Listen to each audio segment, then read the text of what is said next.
Welcome to The Blitz, a podcast from Coram Deo Church. The Blitz is all about tackling tough topics head-on at full speed. Are you ready?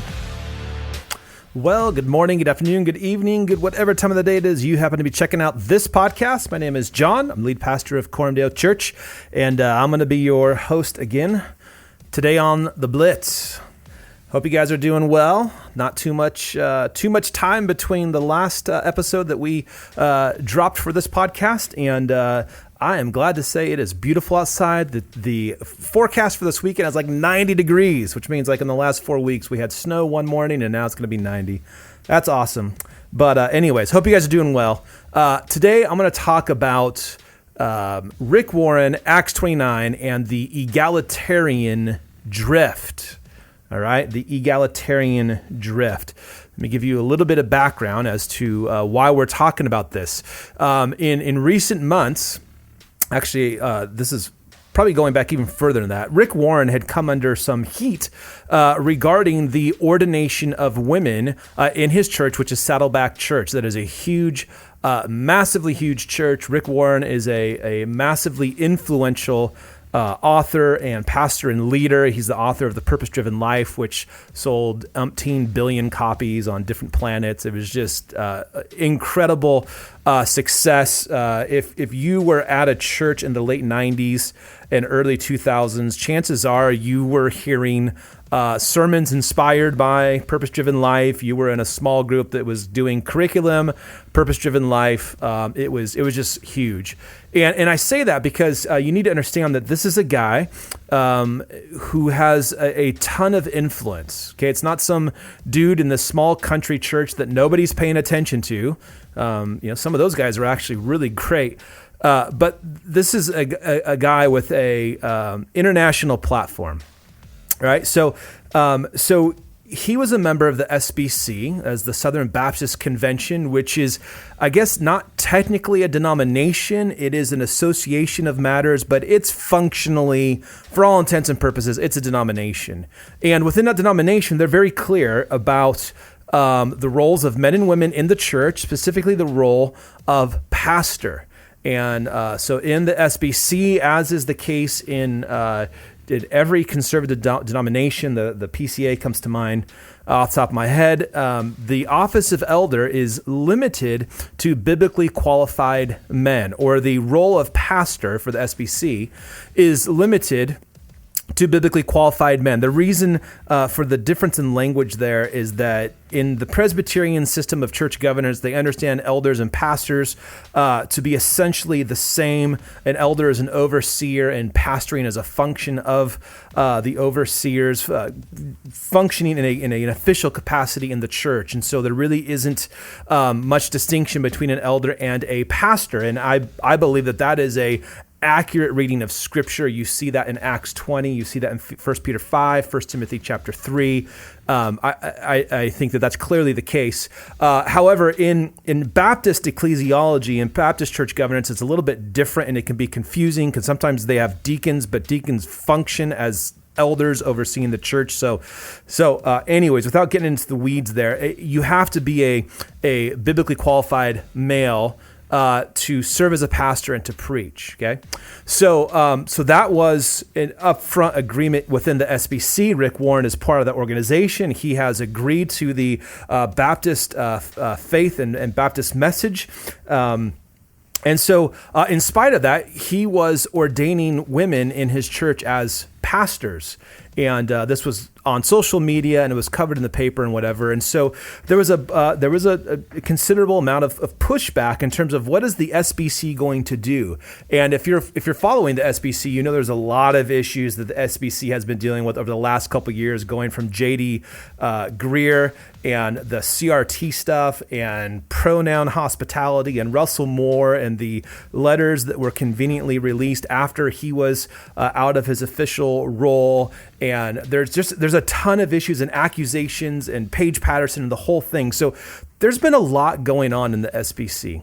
And there was a question of how would they deal with Rick Warren because he's probably the most influential, biggest guy in terms of his church and ministry and national and international influence in the SBC. And so would they be consistent with their profession of faith? Would they hold Rick Warren and Saddleback Church to that confession, to that standard, or would they capitulate because, the size and the influence that he brings to the table? And so I was surprised, and I think a number of other people were surprised as well, when we found out that the SBC did actually remove Rick Warren and Saddleback from their association. They are no longer part of the SBC, and the reason for that was because Rick Warren and his church were ordaining women pastors, which was, I would argue, not just a violation of the SBC standards, but a violation of Scripture itself. And so good on the SBC for making that call and for standing for biblical truth and being willing to accept the consequences, whatever they may be, for the convictions, the biblical convictions that they held. So hooray to the SBC for that. So that happened months ago. And after it happened, there was a very interesting conversation, a video conversation between Russell Moore and Rick Warren. It was recorded, and this was meant to be produced. So this isn't somebody caught them having a conversation. They didn't know they were on camera. This was Russell Moore's deal, and he was interviewing Rick Warren. And Rick Warren was explaining how it was that he came to the conviction that women should be pastors. And I'm not going to go into all the details. If you want to go look at the video, you can. But I will just say, as a student of the Word, it's a very embarrassing defense of the position. It's very sloppy. It's not well done. And essentially, Warren's story is that even though he wrote The Purpose-Driven Life and had, been a champion of the Great Commission, he had never really understood what the Great Commission was all about. And because the marching orders of the church is to teach and baptize, that must mean that when Paul said, "I do not allow a woman to teach," meaning as an elder authoritatively in the context of a church, that what Paul really meant was, "I do allow a woman to teach," right? It's just the gymnastics you have to do to land in that position is crazy. And it leaves me as somebody who, I'm not, close to these guys at all, and I don't even really pay that much close attention to them, but you just wonder, are these guys really thinking, let me back up. Is Rick Warren really thinking deeply about the Scriptures, or is this pragmatic? Because I just can't imagine that a guy of his age with the ministry experience that he has never noticed the Great Commission before. That was like a new awakening for him. It's hard to accept that. And so either there's just a really poor exegesis going on. It's just confusing.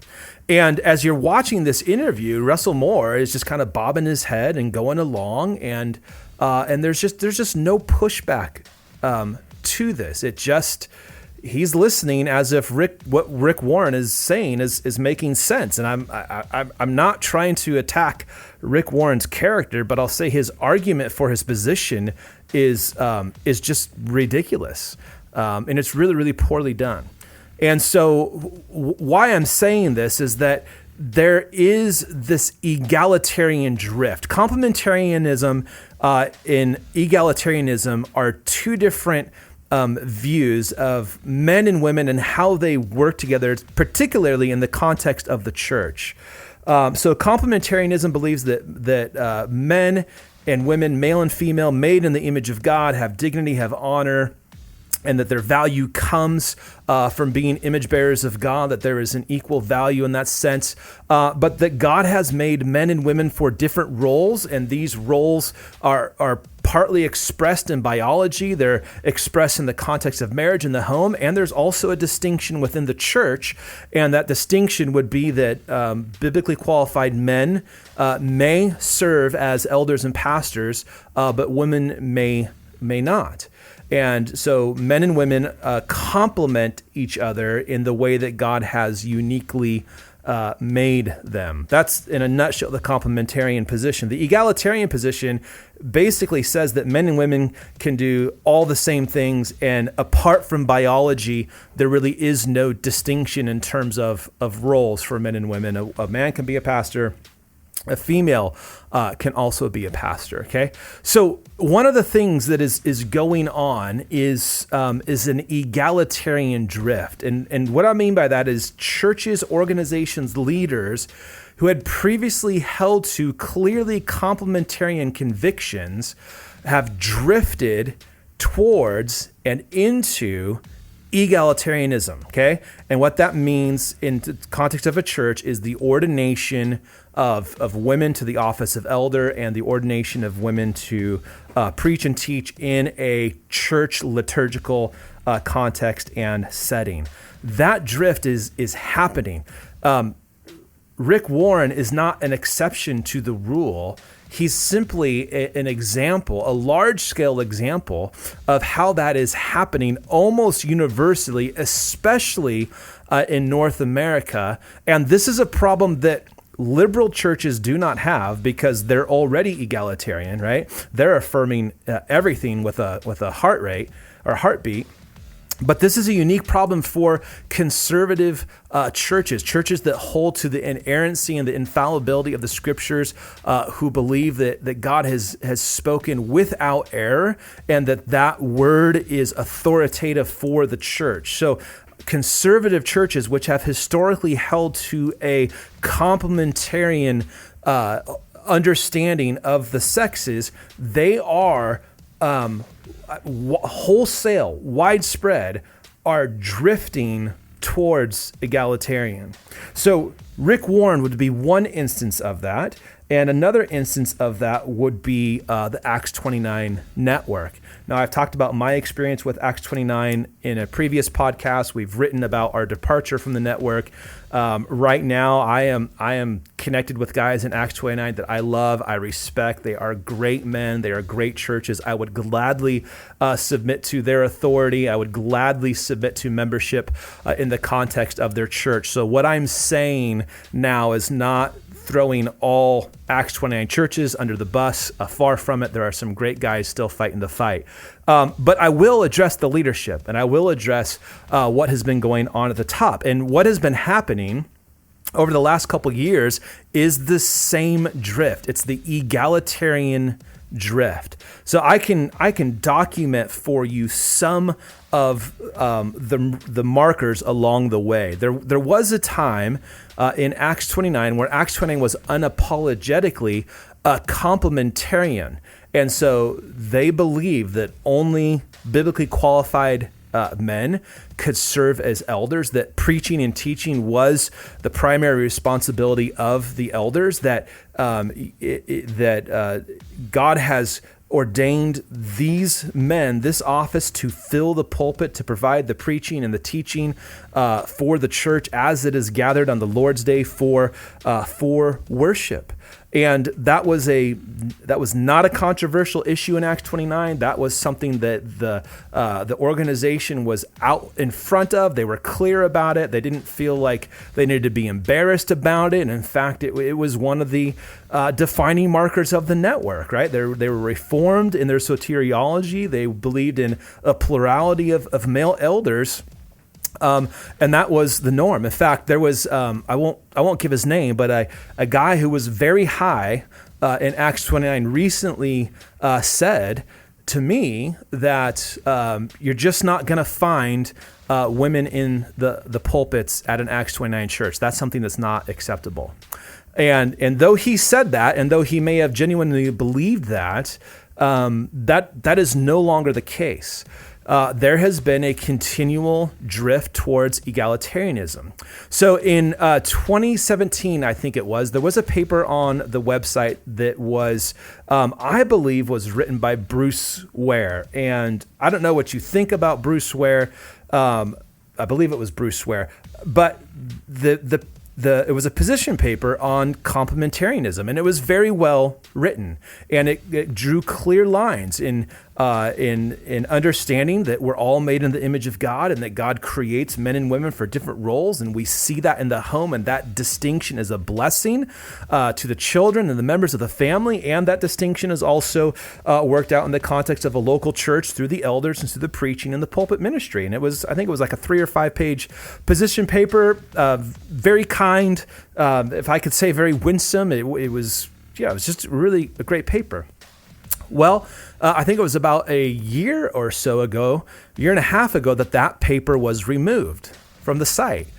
And I remember pushing back going, why are we removing clarity on this particular issue? Why are we becoming less clear on the issue of complementarianism and gender at the very same time that the culture we live in is becoming more confused about it? Right? This makes no sense at all. Why are we reducing the clarity at the moment that the cultural confusion is off the charts? And to me, that was a sign. Now, some people thought I was overreacting at that moment, but I saw that as a very concerning sign, and somewhat a not wanting to be forthright about our complementarian convictions. So the first thing was that paper was removed.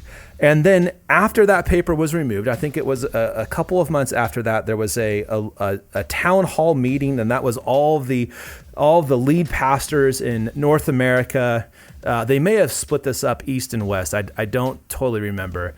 But there was a video call, and some of the the higher ups in the network got on and gave their spiel.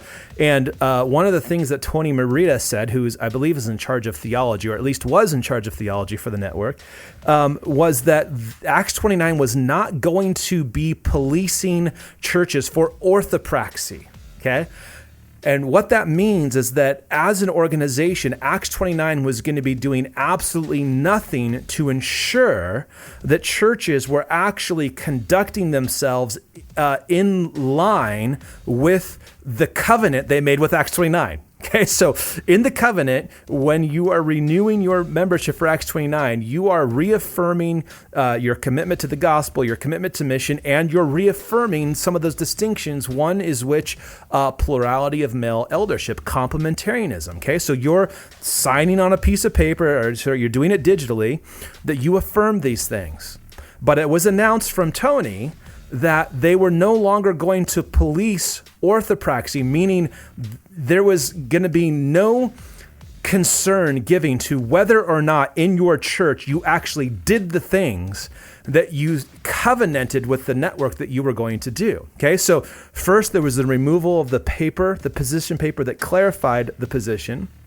Second, they removed all accountability for it, okay? And now what's happening in the network, and it's the same thing that happened at Saddleback Church, and it's entirely predictable. You now have women who are preaching on Sundays. Now, the loophole that these churches are using is they're saying, well, this woman isn't an elder. So technically, we're still complementarianism, or we're still complementarian in our in terms of our ecclesiology, because we only have male pastors. But the problem is that you have women doing the job that the male pastor should be doing. But the argument is, okay, they're doing it under the oversight of the elders, and so therefore it's okay. Okay, so you went from, we're not going to speak clearly on it. Second, we're not going to hold you accountable.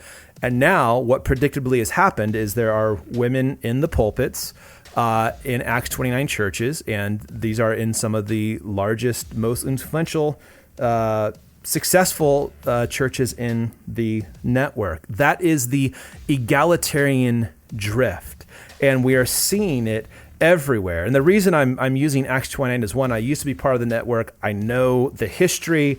I've been on the inside. I know the culture. I've seen the transition. There is this drift. And the drift is never it's never original, right? It's always entirely predictable. You can actually you can see it coming on the horizon. And the drift is actually not just something that relates to complementarianism and egalitarianism, but it also applies to this current moment in terms of the LGBTQ stuff. So Kevin DeYoung, who's also a pastor, he's a PCA pastor, who I really appreciate his insights and his writing. And he observed something. He put some language to the way things drift, to the pattern that churches follow as they are drifting from complementarianism into egalitarianism, or as they are drifting from a conservative historical church position to some much more liberal position that is driven by culture. He noticed that there is a process to it. And there's a blog that he did where he actually identifies 7 steps, but I'm just going to identify 3. And again, these are his words. So the drift works like this. First, there is silence. And what that means is that an organization or a church, you'll notice that they all of a sudden stop talking about something. And the thing that they stop talking about is often the thing that the culture wants them to stop talking about. Okay, so the first step is silence. And this is why, by the way, as a side note, it's really, really dangerous when pastors choose not to speak about issues because they are culturally controversial. So right now, in this moment, the issues are the LGBTQ ideology. It is about sex reassignment surgery and the sexual mutilation of children. It's those are the issues that people are talking about. Those are the issues that are making headway in our culture. So when a pastor decides not to talk about those things, when he becomes silent on those things, that is a very that's a yellow flag. At least it's a yellow flag because it's an indication of further commitments. Okay, I know the vast majority of the people who listen to this, all 14 of you probably go to Coram Deo Church, but on the off chance that there's other people listening, you should be asking yourself: Is my pastor talking about these things from the pulpit? Okay. Because silence on these things is the first step towards disaster. I'll just put it that way, okay? So Kevin DeYoung identifies first silence.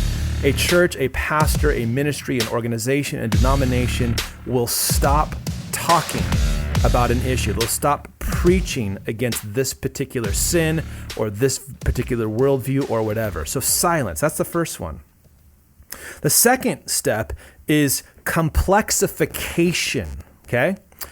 So first step is silence. Second step is complexification. And what that means is that when a leader, a pastor, an organization, a church, when they do address this issue, they will address it in such a confusing manner, and they will often say that the issue at hand, so within the context of what we're talking about today, the issue of male, female, elders, preaching, teaching, pastors, that issue is so complex that it's really hard for us to make any sort of definitive statement about it.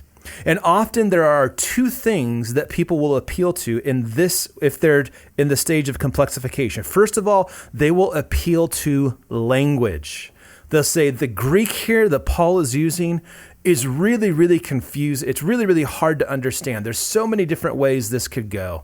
And they'll say Paul is potentially being influenced by cultural norms that he is not willing to disrupt.